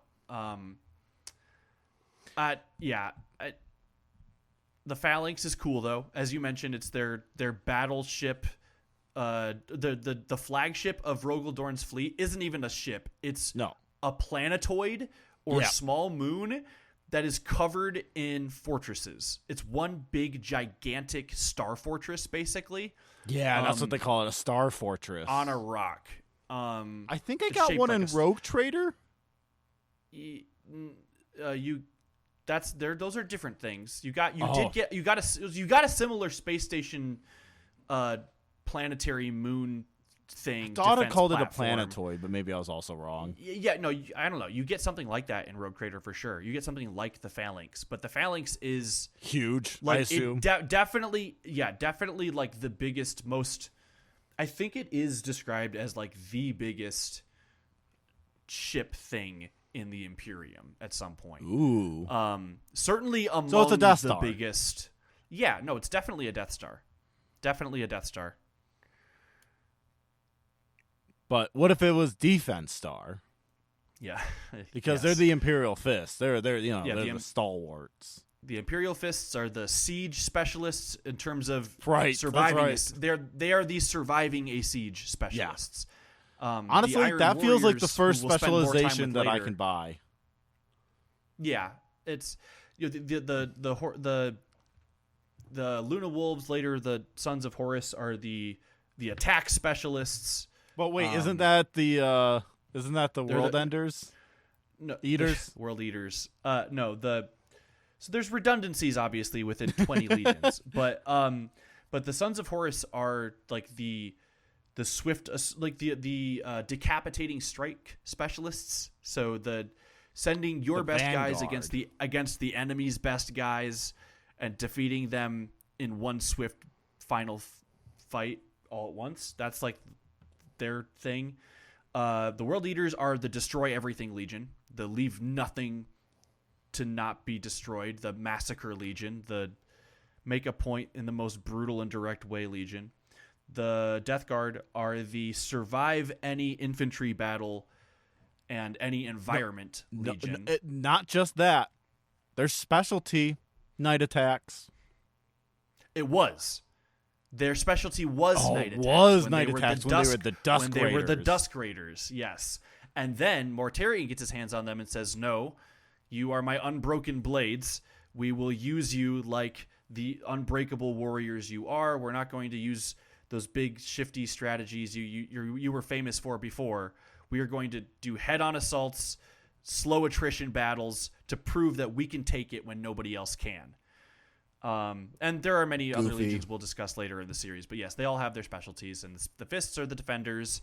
Rogel Dorn can't handle it, doesn't believe it. But they prove it with Mercedes' brain memories. Well, yeah, let's talk about part 3, because now we're in part 3 stuff. Okay, yeah, I guess we are now in part 3. Yeah, Unbroken. The next part of my notes. Yeah. After an interrogation by Rogel Dorn, Garu and his crew arrive at the moon Luna. They are kept under surveillance by the Silent Sisters. Decius is fully taken over by the Lord of Flies. Garu fights Decius, and they have a sick duel on the surface of the moon. The region of Terra, Malachador the Sigillite?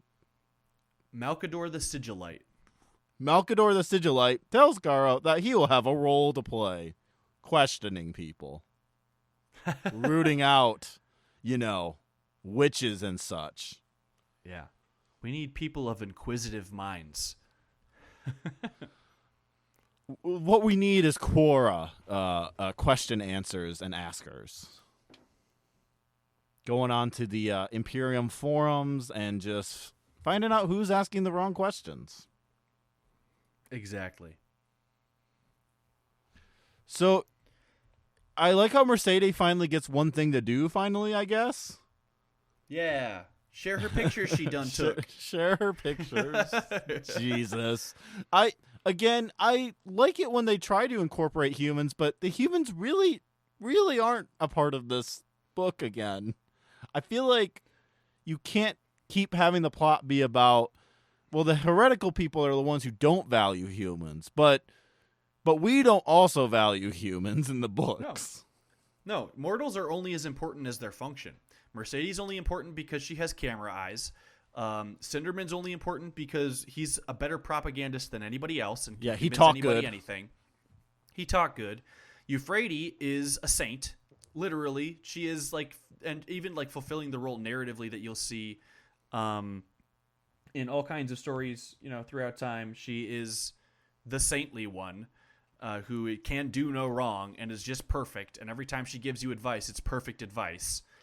Unless you have superpowers or are willing to sacrifice yourself so a guy with superpowers can believe in God, you're not important as a mortal. It really doesn't make the message hit well when that happens, just functionally in the books. That's, even these people who are good guys, and they're only good guys because they're good little cogs. Yeah. They're just cogs for the right. They're cogs for the right machine. That's and like that's still I feel like that's the the really fascist apologia stuff is it still plays into that those tropes and it can't get itself out of it because I don't know, just for whatever reason Warhammer can't actually contend with people because people are not why you come here, I guess. And anytime anybody fails, it's because they're personally too weak. Like it's because of a personal weakness, like or a self-sacrifice. Yeah, but that's not a failure. That is a oh, that's true. That's winning. Triumph of the will. Exactly. You have to triumph over your will, or through the power of your will, or you don't fucking matter and you're a bad guy. It's like Jubal is the first example of that. The first guy who's possessed by Samus. Jubal. I can't. Every time I just think of Samus from fucking Metroid. Yeah, I know. He failed because of his jealousy. Yep. And then that was a failure of his will. And then Decius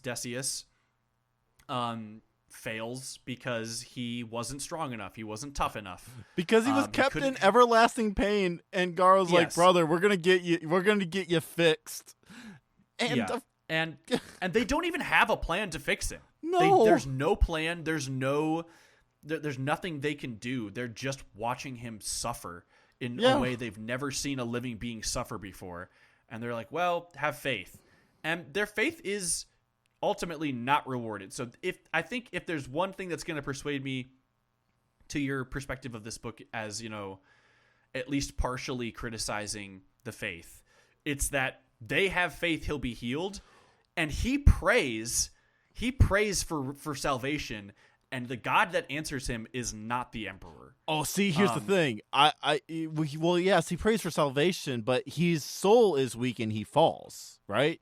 Because that's the actual message. I think this is the part that really plays into the Christian fascism, where he's shown it doesn't matter paths. How much he suffers, he took the easy way out.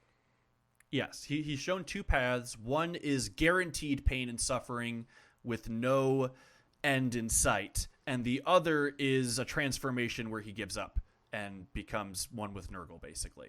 Yeah, and you're right, because he fails to choose the harder path. He's damned.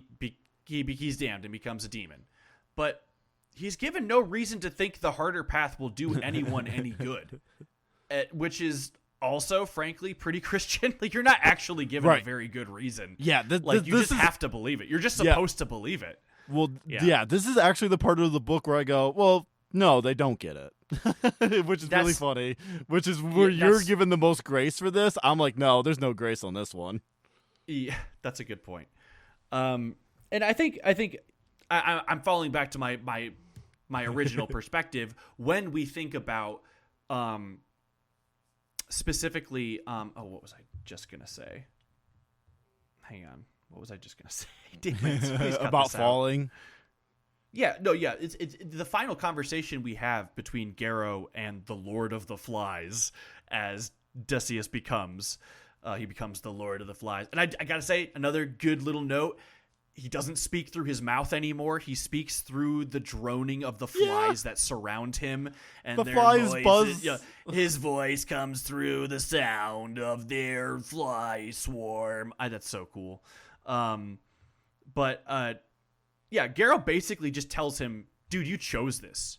You had a choice and you chose wrong. And that's because you were weak. And that... Yeah, poor that foolish really is Decius. He was right. Yeah. He had been forsaken, but only by There you his go. spirit. Yes. That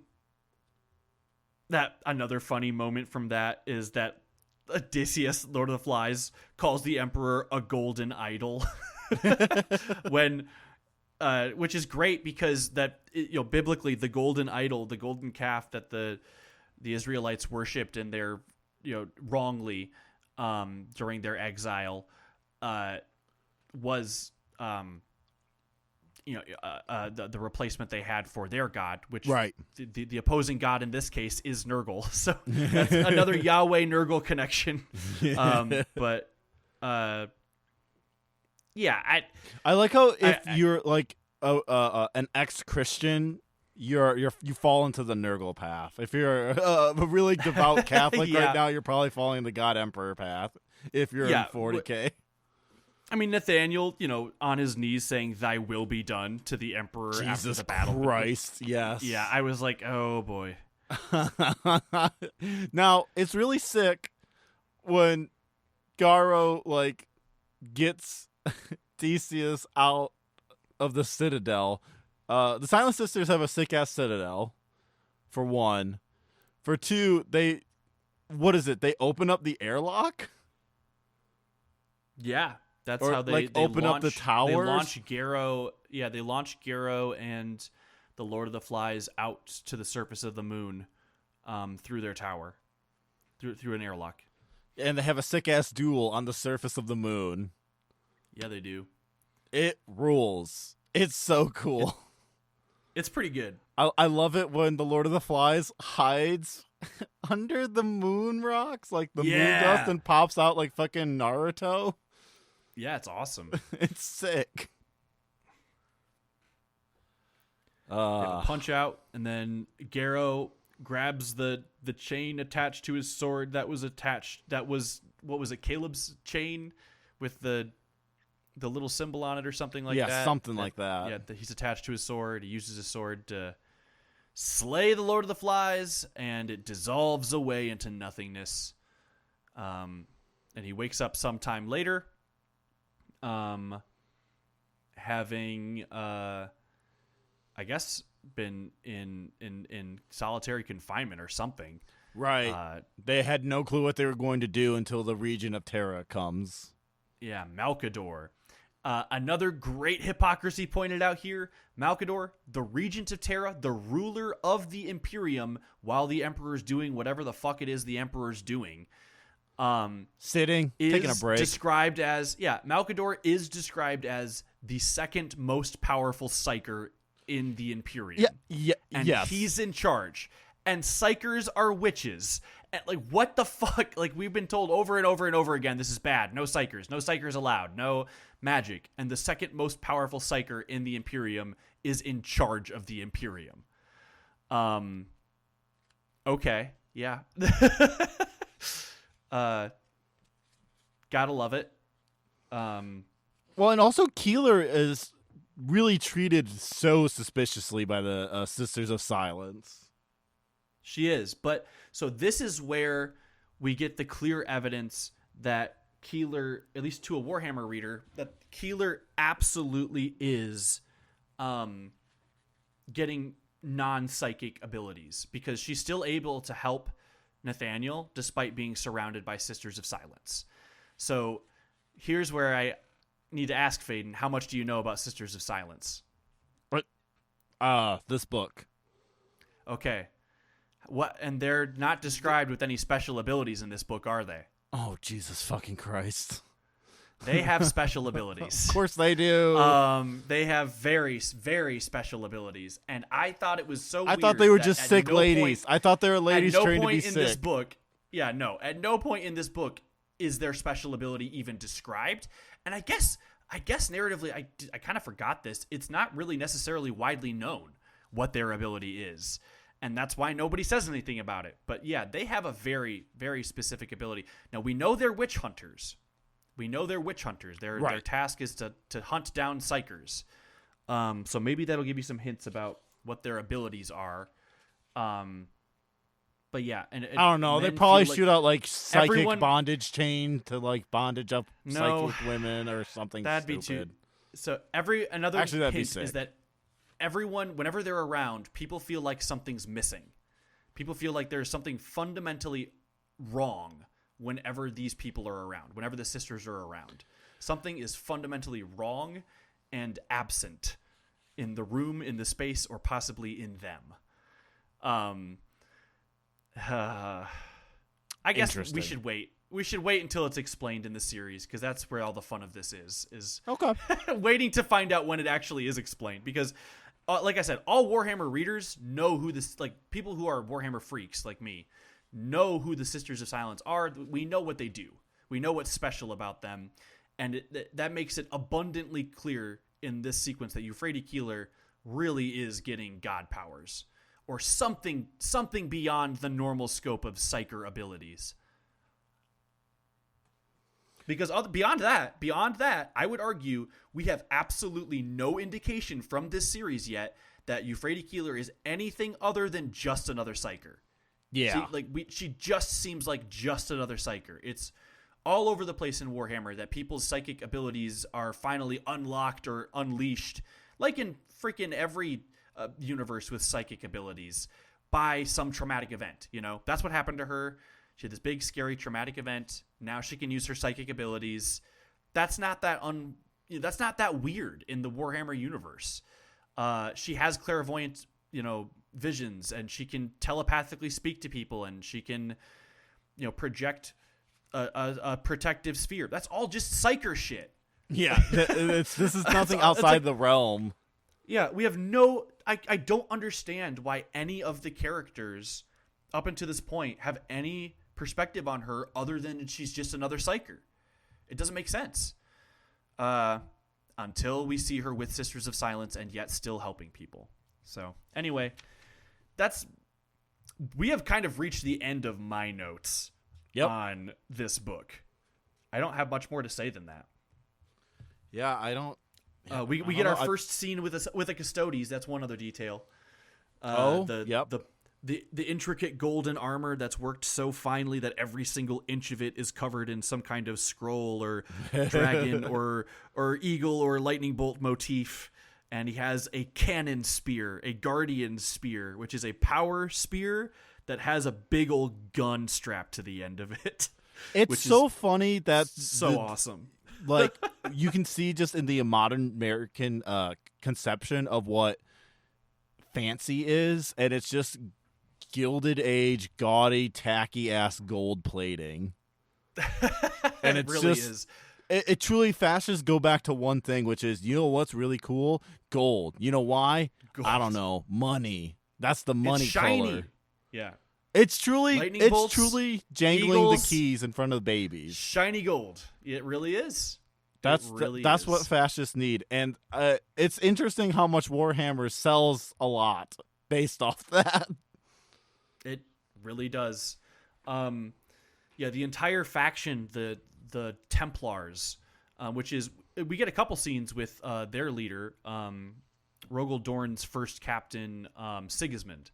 Sigismund's elite first company, they're known as the Templars, and they become their own faction later in Warhammer called the Black Templars, and they are 100% Iron Cross wearing, amazing, Nazi coded dudes. Great. Oh, yeah. And what's interesting is they are the most invested in the Laetitio Divinitatis, the worship of the emperor as a god. And they are the Nazis. So in 40K, the criticism is clear, but in Horus Heresy, it's really not yet. Yeah, and again, the thing we keep on hitting, it's just like, it feels like, it's just people are misguided and the wrong people in power made the wrong choices that led to this situation. Yes. Rome was actually good before, all of that trouble. Yes. Yeah. The problem isn't empire itself. It's just how we're doing it. Yeah. I like how we hardly ever mentioned Sendek, who truly doesn't feel like he matters in this. He's just there to go, oh no. He's there to die. Truly, this is... Well, he doesn't die, remember? Or does he? He doesn't? No, Sendek lives. Okay. I'm pretty sure Sendek lives. I'm pretty sure he dies, but maybe the fact that we're arguing over this is an indication of how little he's utilized. I thought he was the last one to find the Lord of the Flies and get killed. Oh, that's right. You're right. That's how. There we go. Yep. Yeah. Anyways, here's Sendek's whole deal. He's just there to die. Yeah, Sendek believed in the cold, hard light of science and the imperial truth. The freakish facilities that verged on the edges of sorcery were disquieting to him. Such things were for the emperor to understand, not for those with minds of lesser breadth. And that is why he needs to die by demon claw. Yep. I don't think I got anything more about this book. Overall, I mean, if I'm going to rank it, so at first I was like, is this my second? I think this might be my favorite book we've read. Definitely my favorite. Far and away the best of the four for me.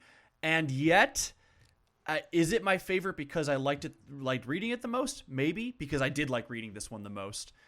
I'm pretty firm in my position that this is, if not written as, and I don't think it's written as.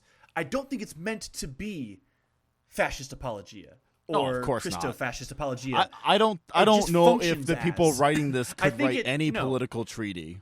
No, I don't think they could. I think honestly, I'm sure James Swallow, Graham McNeil, Dan Abnett,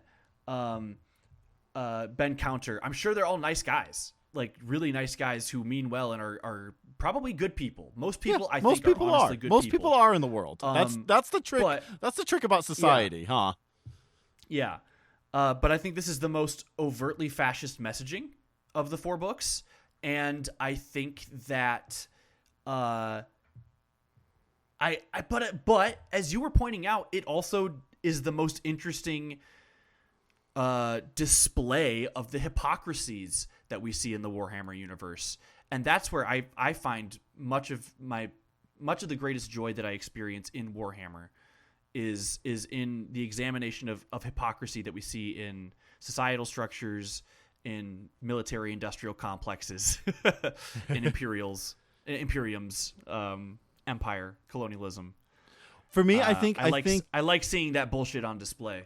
Yeah, but I worry about its display being used in ways the authors don't intend. Yeah, for me, it's like, I think this has the exact same amount of fascist apologia that all the other ones have had. I just think it has a bit more self-awareness, too, at the same time, though. It cranked up a bit on the self-awareness scale. Same amount of fascist apologia for me. I can accept that. I can absolutely accept that. Because I really feel like the other ones were hitting these points, too. Though, I guess, you know what? False Gods might have the most, though. Sure. But no, maybe it doesn't have the most, but it is the most ew. Yeah. All right, so yeah, I'm going Flight of the Eisenstein, Galaxy in Flames, Horus Risings, False Gods. That's, if I had to rank them right now, that's it. I would switch False Gods and Horus Rising only because I enjoy Graham McNeil's style more than Dan Abnett. I think they're so fair, equal reading experiences for me in general. I would agree. False Gods is grosser. The racism is pretty gross. But it's really bad. Yeah. But yeah, I gender's really bad in that one too. Yeah, but I think remember when they were having sex in that one? Remember when that was when sex was introduced and then quickly dropped? Talked about at least, yeah, is mentioned as a thing that humans do. Yeah. Yeah, I would say my positioning of Flight of the Eisenstein is as my first and Galaxy in Flames is my second, also pretty firm on that. And I'm looking forward to Fulgrim. It's been a while since I've read Fulgrim, but I'm excited to see some more of the grimdark. This is another very grimdark book. This one's pretty focused on a Primarch. Well, it's in the title. Yeah, I mean, duh. Yeah, this is Graham McNeil's Fulgrim. Yes. Visions of Treachery. There is some big guys on the cover. These covers are all ass. There has not been a single one I've liked. They're pretty bad. It's really bad. They're pretty truly bad. Is amazing how bad they are. Yeah, the art's bad. The what they have chosen to depict is like just a weird choice in all 4 books. They always have a guy looking at you. Yeah. For some reason, like I don't need a guy looking at me. I'm sorry. Yeah. Well, would you like me to read the back of the cover for Fulgrim? Let's do it. Fulgrim. It is the 31st millennium, and humanity is at the peak of its powers. See, this is the shit, like, this is the golden era. Yep. As the Great Crusade, led by War Master Horus, continues to conquer the galaxy, Fulgrim, Primarch of the Emperor's Children, leads his warriors into battle against a vile alien foe. From the blood of this campaign are sown the seeds that will lead this proud legion to treachery, taking them down the darkest paths of corruption. Leading up to the carnage of the drop site massacre on Istavan 5, Graham McNeil tells the tale of Fulgrim's tragic fall from grace in the thrilling novel in the Horus Heresy series. I'm back. I'm happy to be back with the Emperor's Children. I'm going to say that. Oh, yeah. This book is one of the Emperor's Children books where they are the most themselves. So we're going to get... Hell yeah. Yeah, there are a lot of characters in this one, again, as I remember. So we're going to meet some new people we haven't met yet, but not too many. And more good times with the people we've come to know and love. Yeah. Plus some new mortals Saul, as well. Lucius. We get some new... There are some new... what are they called? Remembrancers in this one. And what's fun about this one is Fulgrim loves the arts. Fulgrim loves music. Shit. No, he doesn't. Loves painting. Loves sculptures. I guess that makes sense. So this is they are the like pomp and circumstance legion. Oh yes, and we get to see that taken to some extremes. I'm excited. Okay, but here's my problem: the way they're described as gaudy. I'm looking at this cover, and they're not. No, they're not in that cover. No. What the fuck? I hate this shit. Yeah, bad book covers. They should be wearing like purple and robes and shit. And what's so crazy? It's so crazy too, because like these are like pulp fiction, novels. Like these should be big, flashy, interesting, eye-catching, and especially they should be eye-catching to the fans, the people who are this is most sold to. Like this should really be. Why don't we see fucking Fulgrim? Like. Truly, this is like, oh yeah, maybe Fallout 3 has been out, and we're all just doing the Fallout 3 look, is what these look like. It does feel like that. Well, have we reached the end of the Eisenstein?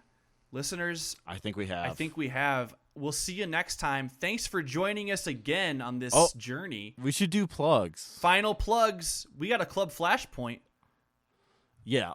Yeah, especially this upcoming episode is of importance. Yes, since we mentioned it before, we're playing Battlefleet Gothic. Please listen to Club Flashpoint if you like this. I think more people listen to this than Club Flashpoint, and and there's a lot. If you like what we're doing here, you might like what we're doing there. We talked about Dread Delusion, a really cool game. If you like, I think a lot of Warhammer fans are a fan of. The old school, like if you like Morrowind, I think that's a good pitch for Dread Delusion. If you like Morrowind, but hate the rolling on the attacks. Yeah, but you want something stripped back and simple, but still offering you really unique decisions to make and moral, ethical questions, and you want something that's in many ways Warhammer inspired, you really should check out Dread Delusion. Awesome game. Awesome game. Yeah. Any other plugs? Yeah. That's it for me. That's it for me. So thanks to you listeners for joining us. This has been The Lost and the Damned, episode 4. We'll see you next time for a little Fulgrim. We love you. Goodbye. I mean, I'm going to get full on Fulgrim. Oh, we're going to get full grim. Oh, shit. That's why his name's like that. Fuck me. God, I'm hitting end. I'm ending this. Goodbye.